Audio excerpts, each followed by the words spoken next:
हाय, मेरा नाम है दीपिका जोशी। नागपुर महाराष्ट्र में मैं रहती हूँ। अपने घर पर गमलों में, क्यारियों में मैं बागवानी करती हूँ पूरी तरह ऑर्गेनिक तरीकों से। मैं किन मेथड्स को इस्तेमाल करती हूँ, किस तरह पौधों का ध्यान रखती हूँ, सब्जियाँ हार्वेस्ट करती हूँ और किन बातों का ध्यान रखती हूँ, ये सब कुछ शेयर करती हूँ मैं अपने इस चैनल के वीडियो के माध्यम से। तो नए और पुराने सभी दर्शकों का स्वागत है मेरे इस चैनल पर। आज की वीडियो का टॉपिक है नींबू का पौधा घर पर कैसे लगाएं, कैसे करें देखभाल, लगा सकते हैं या नहीं, और उससे जुड़ी वो तमाम जानकारियाँ। इस वीडियो को देखने के बाद आपको नींबू के पौधे को लेकर सारी कंफ्यूजन, सारी परेशानियाँ दूर हो जाएगी और आप पहली ही बार में अपने पौधे की सही देखभाल करके बहुत अच्छे नींबू उस पर से हार्वेस्ट कर पाएंगे। तो चलिए वीडियो को शुरू करते हैं। सबसे पहला सवाल, क्या नींबू का पौधा घर पर लगाया जा सकता है और क्यों लगाएं? बहुत सारे रीज़न हैं। जिन्हें बागवानी करनी है उन्हें रीज़न देने की ज़रूरत नहीं है, वो उसे 100% लगाएंगे। पर अगर आपकी बालकनी में बहुत अच्छी धूप आती है, कुछ गमले आप रख सकते हैं। गमलों में मेरा कहने का मतलब है थोड़े बड़े साइज़ के गमले, और आप चाहते हैं कि कोई खुशबू देने वाला पौधा जिससे गुजर कर आती हुई हवा आपके कमरे और बालकनी में भीनी भीनी खुशबू फैला दे और उस पर फल भी लगे, फूल भी आएँ और पॉलिनेटर्स भी आएँ, तो ऐसे में नींबू का पौधा सबसे अच्छा चुनाव होता है। नींबू के पौधे में इसके जो पत्ते होते हैं इनमें बहुत अच्छी खुशबू होती है। बालकनी में अगर आप इसे लगाते हैं तो वहाँ से गुजरकर होकर आने वाली हवा में आपको इसकी खुशबू महसूस होगी। आपके घर का वातावरण स्वच्छ होगा। इसे समझने के लिए आपको दो बातों का ध्यान रखना होगा। पहला, बीज द्वारा उगाया गया पौधा 5 से 6 साल का समय लेता है। ज़मीन में लगाएंगे तो और समय लेगा। जब तक पौधा कंफर्टेबल नहीं हो जाता, अपनी मैच्योरिटी पर नहीं आ जाता, तब तक वो फ्रूटिंग नहीं करेगा।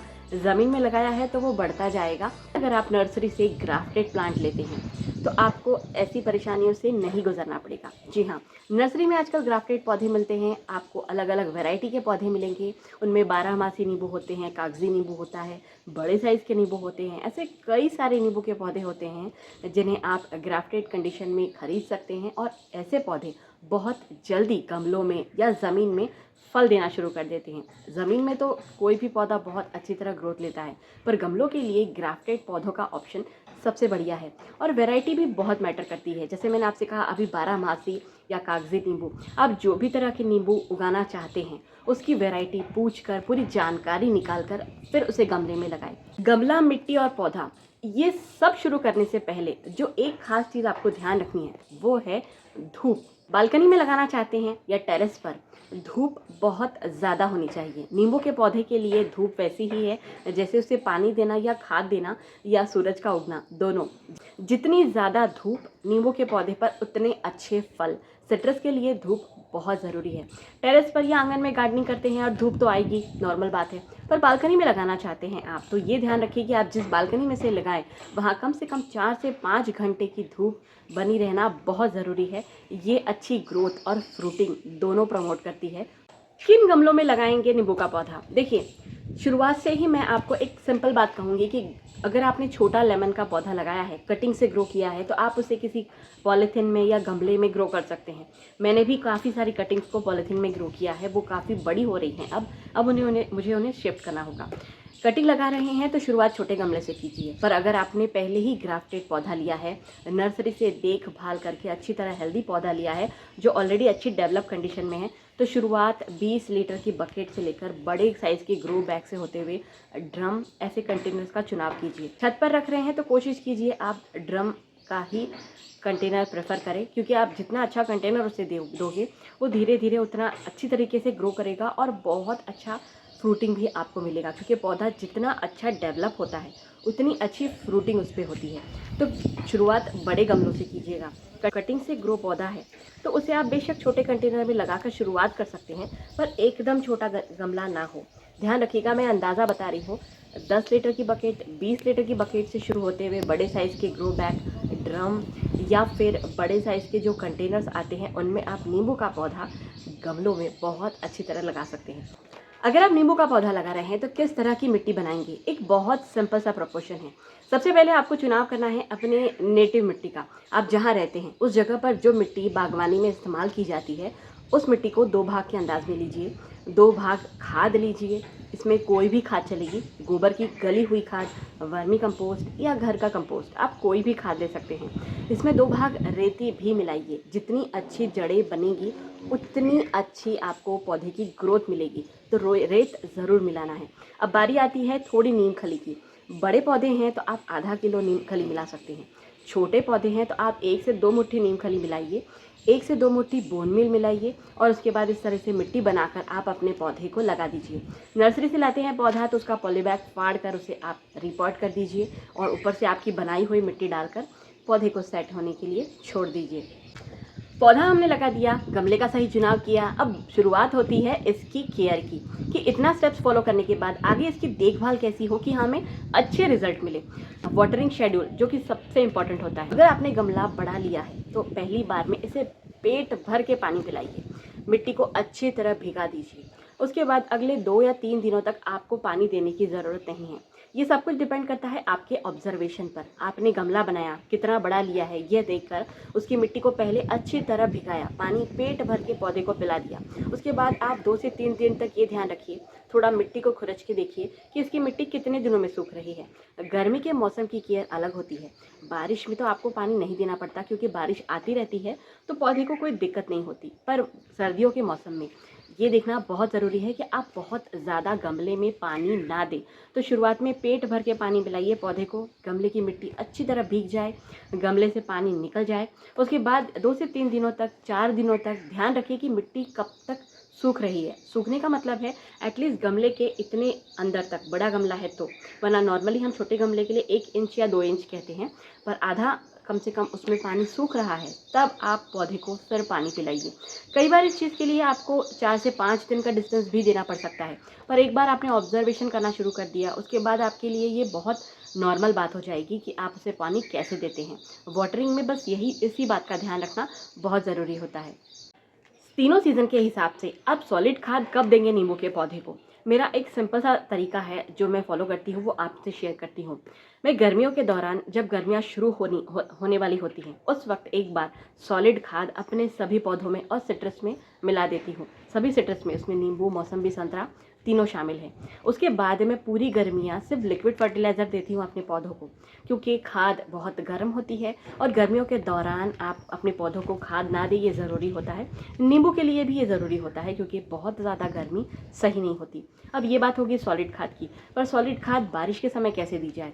बारिश आने से पहले आप एक बार अपने सभी पौधों में सिट्रस के साथ सॉलिड खाद मिला दीजिए। मैं सॉलिड खाद में बात कर रही हूँ गोबर की खाद, वर्मी कंपोस्ट या घर का कंपोस्ट, इन तीनों में से कोई भी चीज़ आप ले सकते हैं, नीम खली और बोन मील के साथ। जी हाँ, मैं ये दोनों चीज़ें मिलाकर ही खाद बनाती हूँ और पौधों को देती हूँ। सर्दियों के मौसम में आप सर्दियाँ शुरू होने से पहले एक बार अच्छी तरह खाद दे दीजिए, उसके बाद आप कंटिन्यू कर सकते हैं लिक्विड्स के थ्रू और आगे आप सर्दियों में भी सॉलिड खाद दे सकते हैं। जिन पौधों में डोरमेंसी वाली प्रॉब्लम होती है उनमें खाद नहीं दी जाती सर्दियों के दौरान, जो सर्दियों में डोरमेंट होते हैं। अब मेरे पास जो नींबू की वैरायटी है वो सर्दियों में और ज़्यादा फल देते हैं, क्योंकि ये वैरायटी डोरमेंसी वाली नहीं है, तो मैं सर्दियों के दौरान भी इन्हें अच्छी सॉलिड खाद देती हूँ 1 या 2 बार, और बाकी लिक्विड्स तो मेरे कंटिन्यू चलते रहते हैं।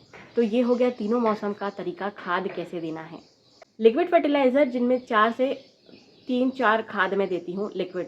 सबसे पहला होता है छाछ, मट्ठा, दही खट्टा हो जाए या पुराना हो जाए, छाछ बहुत ज़्यादा खट्टी हो जाए या पुरानी हो जाए तो मैं उसे दोगुने पानी में मिलाकर छान कर अपने सभी सिट्रस के पौधों में हर 15 दिन में एक बार देती हूँ।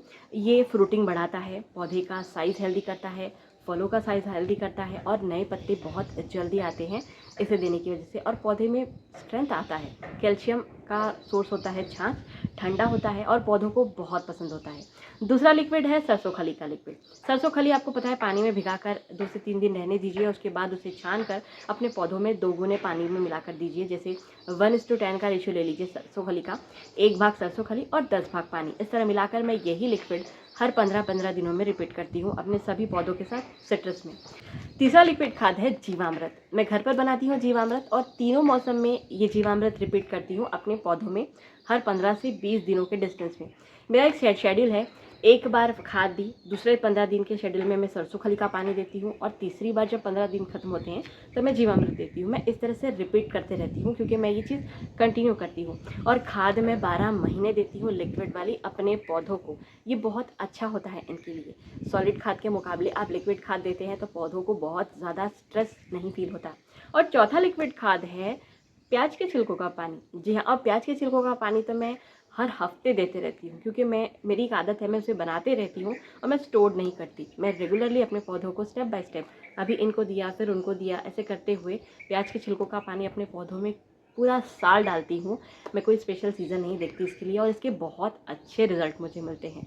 तो ये 4 लिक्विड खाद है जिनके बारे में मैंने आप लोगों से साझा किया पूरा मेथड कि मैं कैसे इसे इस्तेमाल करती हूँ। हर सीज़न में, स्पेशली बारिश के सीज़न में, हम करते हैं नींबू के पौधे की प्रूनिंग। मैं 2 बार प्रूनिंग करती हूँ साल में, स्प्रिंग से पहले और बारिश के दौरान। बारिश शुरुआत होने से पहले मैं नींबू के पौधे की प्रूनिंग करती हूँ क्योंकि इस वक्त अगर आप नोटिस करेंगे तो बारिश की वजह से इनमें न्यू ग्रोथ शुरू हो जाती है।